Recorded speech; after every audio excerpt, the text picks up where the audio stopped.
bincang mengenai background dan pengenalan kepada teori pemusatan klien ini.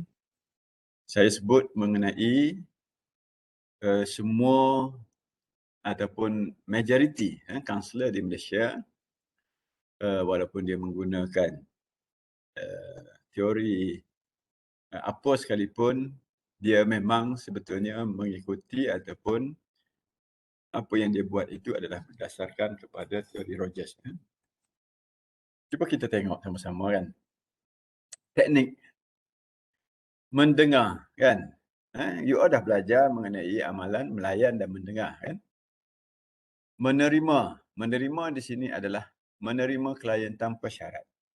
Sama juga, you guna teori apa pun, tapi sewaktu you bersesi, teori apa ni, kaedah inilah yang you gunakan. Menghormati klien, memahami klien dan bertindak balas. Bertindak balas dalam hal ni maksudnya kita menunjukkan yang kita mendengar misalnya kan. Kita ada konsep dorongan minima. Itu adalah contoh tindak balas yang kaunselor boleh berikan sewaktu klien bercerita kan. Kecenderungan menggunakan satu teknik sahaja akan mengakibatkan suatu perhubungan menjadi kaku. Teknik tersebut harus berdasarkan perasaan jujur ahli terapi. Genuine saya kata. Kita dah bincang sebelum ni apa makna genuine. So kalau Izul nak tanya, Izul ada kan? Nak tanya, boleh tanya balik soalan yang soalan pada hari Ahad lepas. Selepas kita bincang, kita boleh perincikan jawapan untuk soalan Izul tu. Dan bukan was-was. Maksudnya di sini adalah betul-betul genuine. Betul-betul genuine. Kalau kaunselor juga berlakon-lakon. Sekarang ni saya bukan kaunselor, tapi bila saya buat sesi baru saya jadi kaunselor. Itu satu cara yang tak betul. Itu menghasilkan confusing ataupun kekeliruan. Bukan saja kepada klien tetapi di pihak kaunselor. Bagaimana klien perlu cerita yang sebenar. Sebab klien kalau dia datang, selagi dia tak percaya pada kaunselor, apa yang dia buat, dia akan berpusing-pusing. You all, kalau you all dah biasa buat sesi, you akan tengok fenomena ni kan. Klien berpusing-pusing sebab dia tak percaya betul lagi pada kaunselor. Dia macam helikopter. Dia nak mendarat pada satu tempat, pada satu titik. Tetapi sebelum dia mendarat, dia berpusing dulu. Rugi minyak lah. Rugi minyak. Tetapi dalam konteks kita, mengapa dia tak terus mendarat? Mengapa klien tidak terus bercerita isu sebenar yang dia nak cerita, tapi dia mereka-reka cerita lain dulu. Dia nak cerita mengenai perhubungan dia dengan bapanya yang kurang baik. Jarang you all akan jumpa klien yang terus-terus macam ni, tuan kaunselor ataupun puan kaunselor. Saya menghadapi masalah perhubungan dengan bapa saya. Yang pada saya, dia seorang yang sangat autokratik, sangat bertindak keras kepada saya. Tak ada, you tak akan jumpa boleh kata. Tambah-tambah dalam budaya Asia yang saya dah cerita sebelum ni kan. Apa yang dia cerita adalah, semalam saya sakit perut. Semalam saya sakit perut. Saya pun tak pasti. Sebab bila saya fikir-fikir balik, saya tak makan apa pun. Dia akan mula macam tu dulu. Sedangkan yang dia nak cerita bukanlah isu sakit perut itu, tetapi dia nak cerita mengenai hubungan dia dengan bapanya. So, we have to be careful and must be aware for this type of client. Sebab kita jangan tergoda terus respon. Lagi teruk kalau kita respon, kalau sakit perut, makan ubat ke? Dah ambil pil apa tu? Pil cap apa tu kan? Cap pagoda ke apa tu kan? Dah ambil pil cikit take on ke? Contohnya kan. Itu lagi teruk lah. Maksudnya pada peringkat awal, you jangan mengesyo, you jangan apa, jangan tanya, you just melayan dan mendengar. And this is very important. Kelemahan klien awal, kelemahan kaunselor yang peringkat awal kan. Mungkinlah termasuk bila you jadi pelatih. Sebab benda ni nampak macam mudah kan, tetapi dia agak sukar untuk you kuasai sebab dia mesti berlandaskan kepada pengalaman. Bila dah lama barulah you dapat. Sebab bila awal-awal ni kan, dia mendengar tetapi masa dia mendengar dia nak fikir, oh kalau klien aku berhenti bercerita, apa lagi soalan aku nak tanya? Yang tu kacau.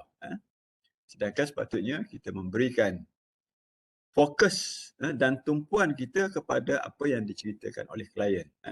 Sebab tu kita ada konsep parafrasa. Apa lagi?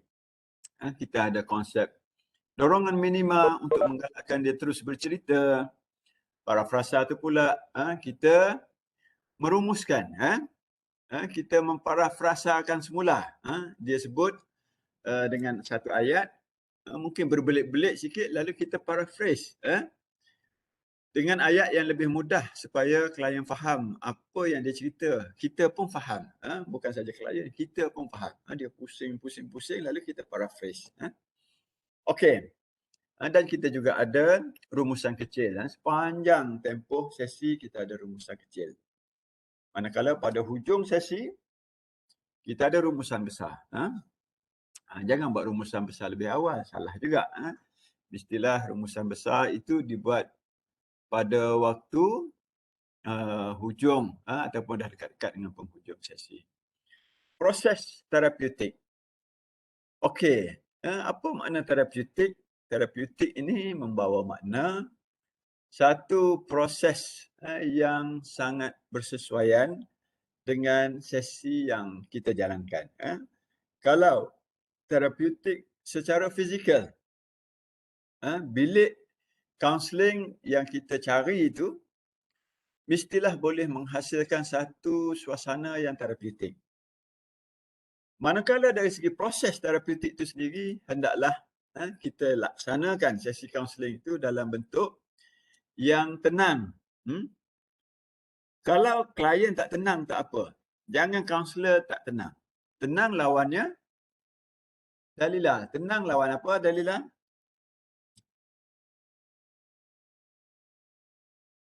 Kasihan Dalilah, dahlah saya minta dia tolong tayang, saya tanya dia pula. Nasib baik Izul jawab. Nur Ain tolong jawab. Okey. Tenang lawannya gelisah. Tenang lawannya gelabah. Ada seorang jawab gelabah. Siapa tadi? Andai. Bagus. Anikah. Anikah. InsyaAllah hari Ahad depan kita mula sesi kita semula. Sesi hybrid kita. Sebab ramai kawan-kawan yang mungkin bila balik dari kampung kena kuarantin kan. Okey, gelabah boleh, gelisah boleh. Kaunselor lebih gelisah daripada klien. Yang tu yang awal-awal berlaku. Kadang-kadang kaunselor gelisah macam-macam punca. Mungkin kepada kaunselor lelaki kan, kebetulan pada hari itu, Izul, kebetulan pada hari itu, klien dia yang datang tu comel kan. Ini kaunselor muda. You bayangkan, ini yang saya lalui kan, pengalaman. Jadi saya share balik lah. Sewaktu saya mula-mula kan, belajar buat sesi kan, habis degree, kena hantar ke sekolah di Sarawak kan. Jadi di sana ada kaum pelajar-pelajar kan, sekolah menengah kan, pelajar pun sudah besar kan. Jadi datang pelajar yang menarik kan. Kadang-kadang orang muda kan, belum kahwin, bujang dan sebagainya. So perkara ini memang itulah Izul. Nasib baik saya pun taklah berapa jadi sangat Izul pada masa tu. Sekarang insya-Allah you all pun akan menempuh perkara yang sama. Sebab tu saya pesan juga kepada kaunselor pelatih, kata jangan terlalu risau. Memang namanya lagi kaunselor pelatih. You nak buat perfect, susah kan, agak susah. Tapi lama-lama you akan kuasai. Lama-lama you akan kuasai. Jangan kecewa aja. You kecewa masa PKP, kecewa apa? Gulai tak jadi kan? Masak tak jadi. Kalau you all kecewa, sesi tak jadi. Jangan risau. Jangan risau, bersama dengan pembelajaran berterusan, kematangan dan pengalaman, kita akan menjadi seorang kaunselor yang terlatih. Bukan lagi kaunselor pelatih, tapi kaunselor yang terlatih. Okey, matlamat teori pemusatan klien bertujuan untuk menimbulkan perasaan bebas dan bersepadu bagi setiap diri individu. Kita nak keluarkan dia daripada perasaan bimbang, takut, anxiety. Walaupun dia tahu kita sebagai manusia normal yang tak tahu apa yang akan jadi esok kepada diri kita, mestilah ada sedikit kegelisahan kan. Kita tak tahu apa sakit yang akan datang, apa orang yang kita perlu tempuh. Kepada you all kan, orang-orang muda, apa pekerjaan yang you akan tempuh, siapa bos you nanti. Itu semua kalau difikirkan memang menimbulkan kegelisahan kan. Kepada klien penuh dengan gelisah. Tetapi kaunselor jangan gelisah. You bayangkan, klien gelisah lawan pula dengan kaunselor yang gelisah, memang cacah merba, tak jadi apa kan. Jadi terapi ini, dengar sini kan, elok-elok. Terapi ini berpusat pada klien.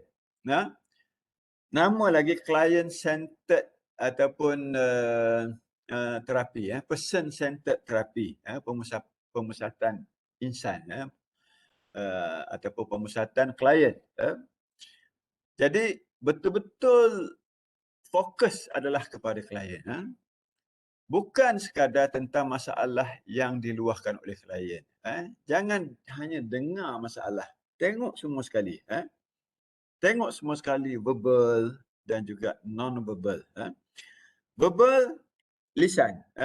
Komunikasi klien dengan kita secara lisan. Non-verbal, komunikasi kita dengan klien secara bukan lisan.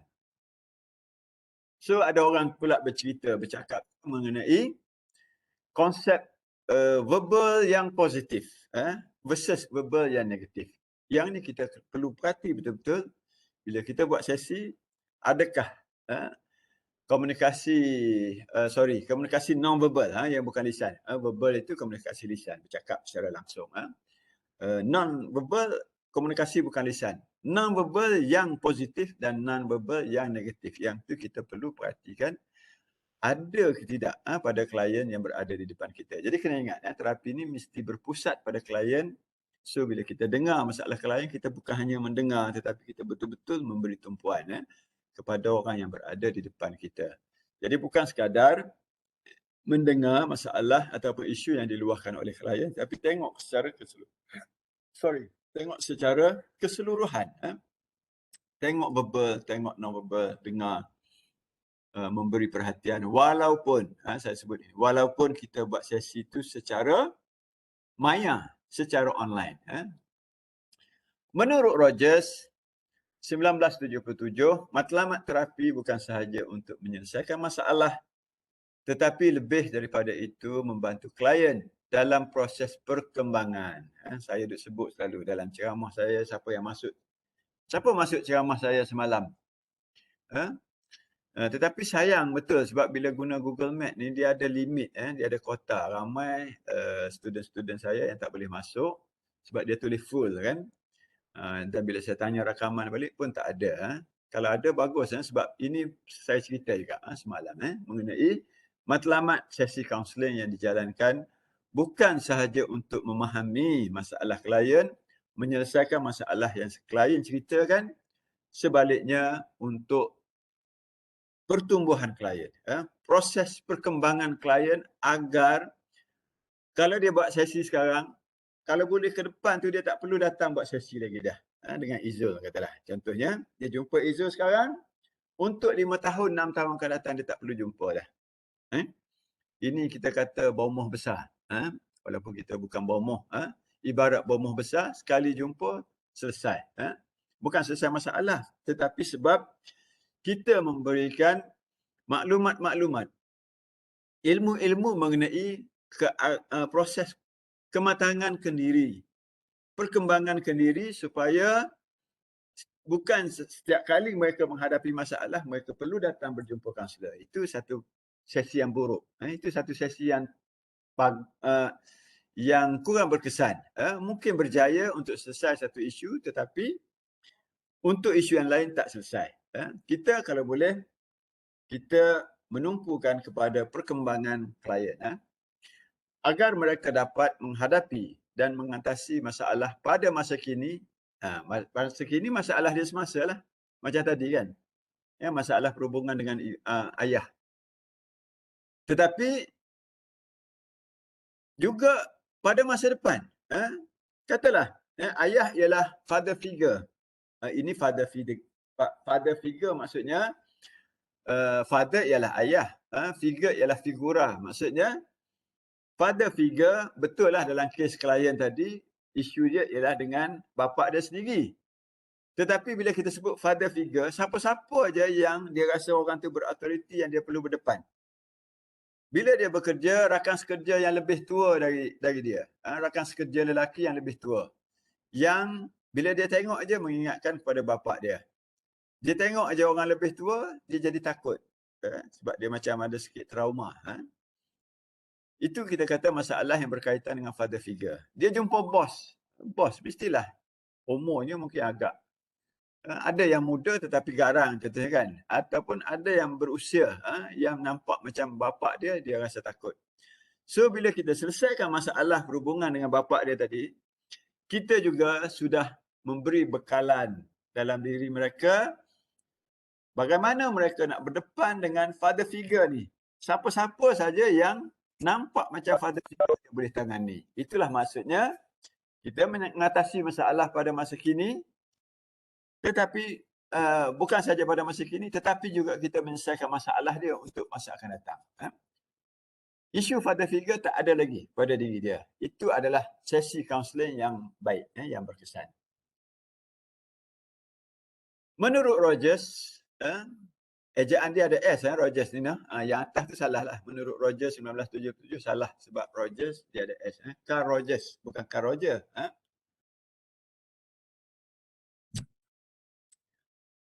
Mereka yang terlibat dengan proses terapi, maksudnya klien sering mengajukan pertanyaan-pertanyaan seperti bagaimanakah saya boleh menjadi diri saya yang sebenar? Soalan yang berbentuk separuh falsafah. Bagaimana saya hendak mengenal diri saya sendiri? Bagaimana saya boleh menjadi apa yang saya impikan? ID self dengan real self, saya rasa kita pun dah pernah bercerita sebelum ni, tapi untuk hari ni kita boleh detailkan lagi. Okey, atas sikit lagi bawah sikit lagi.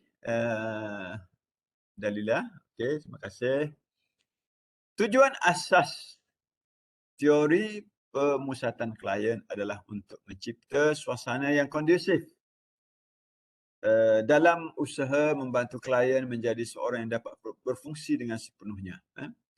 Rogers 1961. Ini antara buku-buku awal Rogers tahun 1960-an ini menyatakan beberapa ciri manusia yang mencapai ataupun yang sedang menuju, tak capai lagi, yang sedang menuju ke arah kesempurnaan kendiri.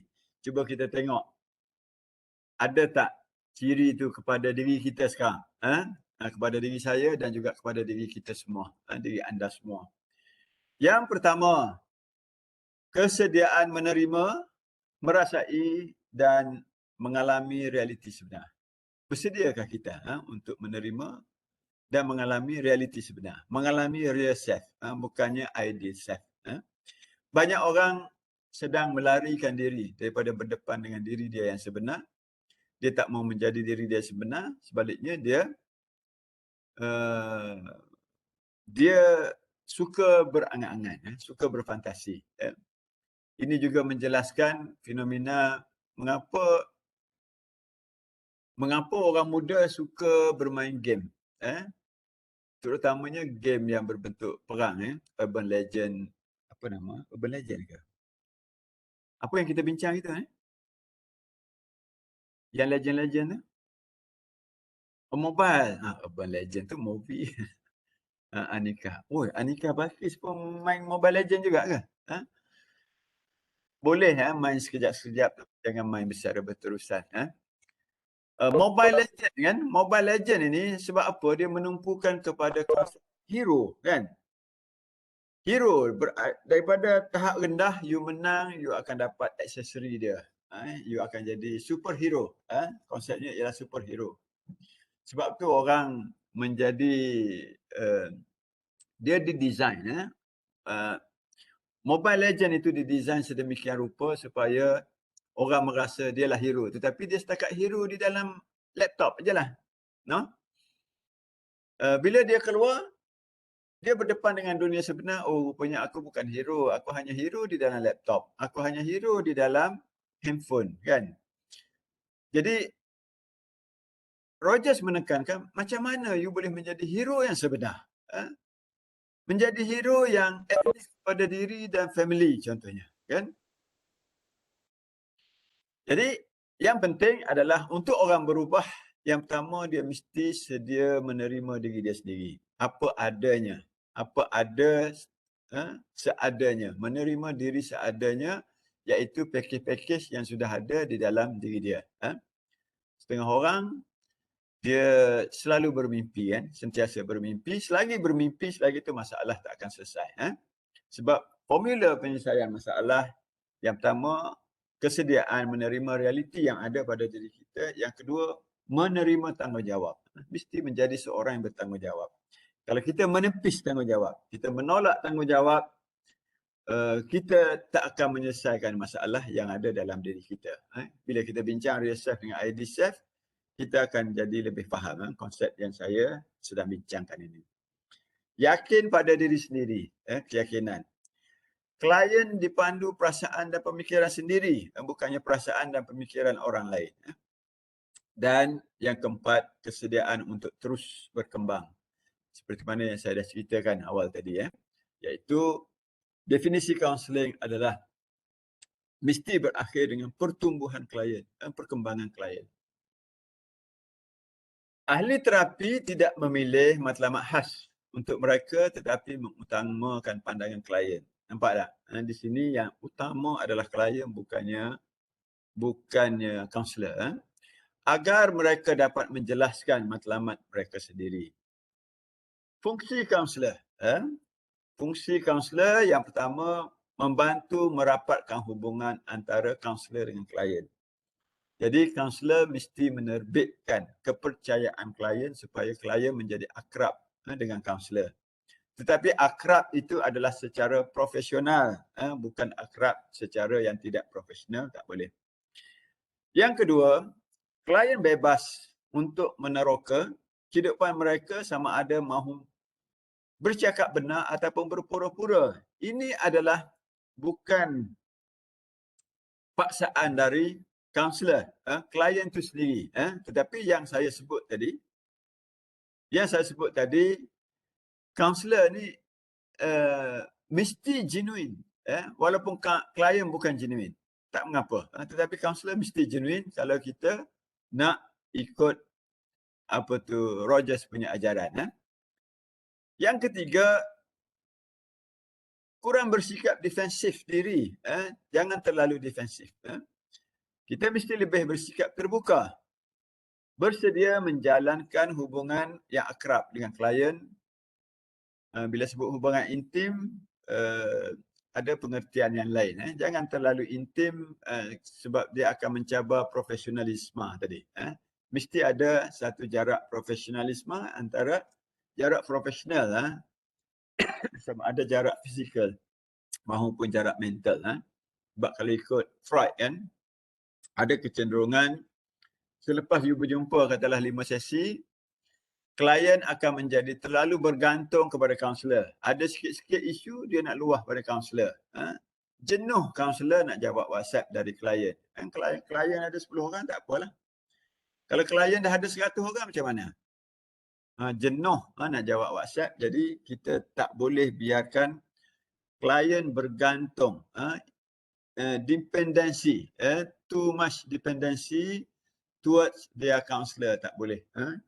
Bila kita putuskan, dah tamat sesi, dah ada follow up, boleh putuskan hubungan dengan klien untuk mengekalkan profesionalisme. Sekali-sekala dia nak ucap selamat hari raya, selamat hari Natal, selamat hari Deepavali, okey, no problem. Tetapi kalau setiap kali dia nak bercerita, nak meluah kepada kaunselor, itu bermakna sudah ada satu kebergantungan secara minda, secara mental kepada kaunselor. Itu tak bagus. Itu sangat tak bagus. Sering bertemu, ini sewaktu dalam sesi lah yang saya sebut tadi, meneroka alam, bersikap penyayang, menghormati dan terbuka. Ada dah. Kaunselor mesti terbuka. Okey, macam mana pula bentuk hubungan dari segi proses terapeutik antara klien dengan kaunselor? Okey, pukul 2 kita akan stop untuk kita dengarkan beberapa soalan. Kalau ada, bolehlah ditanya sekarang. Menurut Rogers, selepas pukul 2, terdapat 6 keadaan yang akan membawa kepada perubahan personaliti. Maksudnya, kalau kita tengok, Rogers percaya melalui perhubungan yang kita buat pada setiap sesi bersama dengan klien, klien akan berubah. Sebab perhubungan yang rapat, kalau dah sampai 5 sesi, 6 sesi, malah mungkin 10 sesi, maka perhubungan itu akan mencetuskan perubahan kepada klien. Yang akan membawa kepada perubahan personaliti klien terutamanya, iaitu 2 orang individu yang mempunyai 2 perhubungan psikologi antara kaunselor dengan klien. Klien yang tidak kongruen serta mengalami kerisauan akan dibantu oleh kaunselor supaya hilang kerisauan. Hilang tidak kongruen. Mungkin sekejap lagi. Saya akan cerita kongruen bila kita cerita mengenai ID-self dengan real-self. Itu konsep utama yang didokong oleh Rogers. Ahli terapi yang kongruen mestilah. Kaunselor tak boleh tak kongruen. Kaunselor mesti bersikap matang. Mesti selari antara real self counselor dengan ID self counselor. Kalau tak, susah. Kalau tak, terapi tak akan berkesan. Ahli terapi ataupun kaunselor menerima klien tanpa syarat. Penerimaan klien mestilah tanpa syarat. Dia tak boleh terima bersyarat.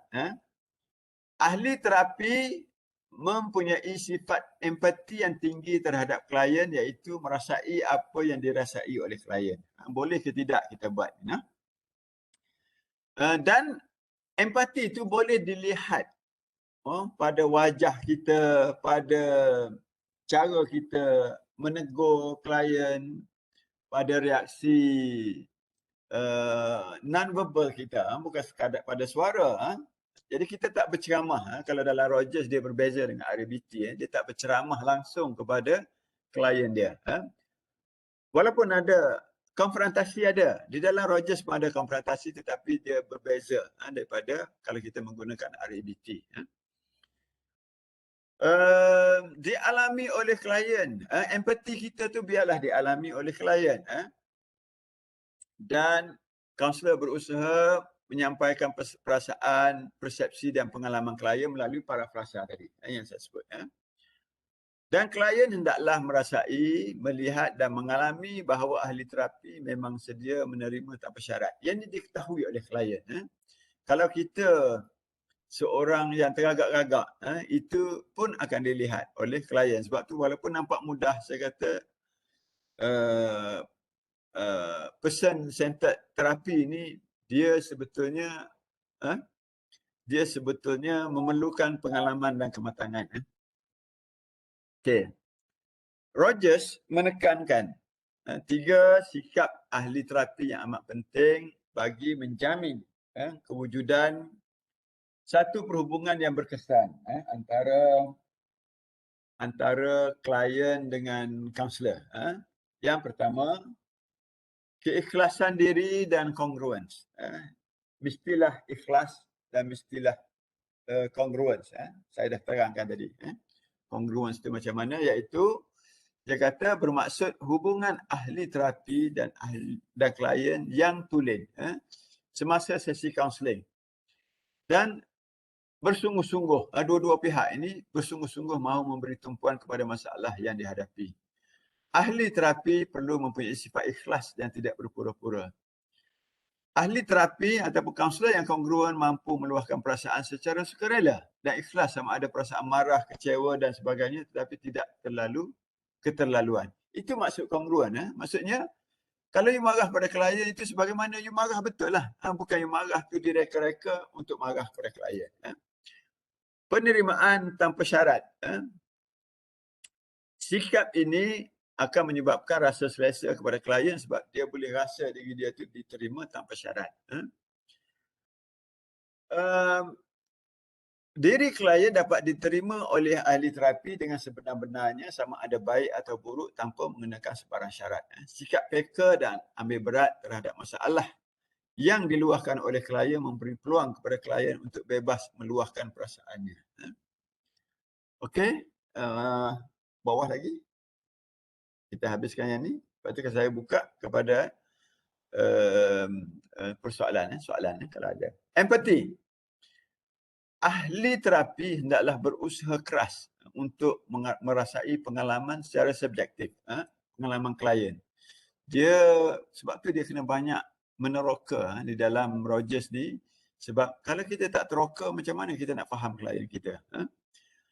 Klien baru cerita 5 minit, kaunselor sudah mula nak membuat rumusan dan memberikan pelbagai hujah, petua dan sebagainya. Itu tak boleh. Itu tak boleh. Empathy dapat menggambarkan bahawa kaunselor dapat memahami perasaan klien. Dan seolah-olah kaunselor merasakan apa yang dirasai oleh klien. Klien bercerita mengenai kesedihan. Kaunselor boleh rasa kesedihan itu. Empathy menjadikan klien lebih yakin kepada diri sendiri. Langkah-langkah empathy dari segi teknik dia, ahli terapi kepada klien adalah memberi perhatian dan menghargai pengalaman klien. Pengalaman klien diproses secara kognitif dan secara fizikal. Melihat pengalaman lampau klien dari sudut yang baru. Membaiki pandangan klien, world view klien. Boleh dibaiki. Dan memberi keyakinan kepada klien dalam membuat keputusan pada masa depan. Yang ini saya sebut mengenai pertumbuhan dan sebagainya. Okey. Kita buka kepada soalan. Kita ada lagi 10 minit mungkin. Kalau ada apa-apa soalan, Izul boleh tanya balik soalan minggu lepas. Sorry, soalan pada hari Ahad.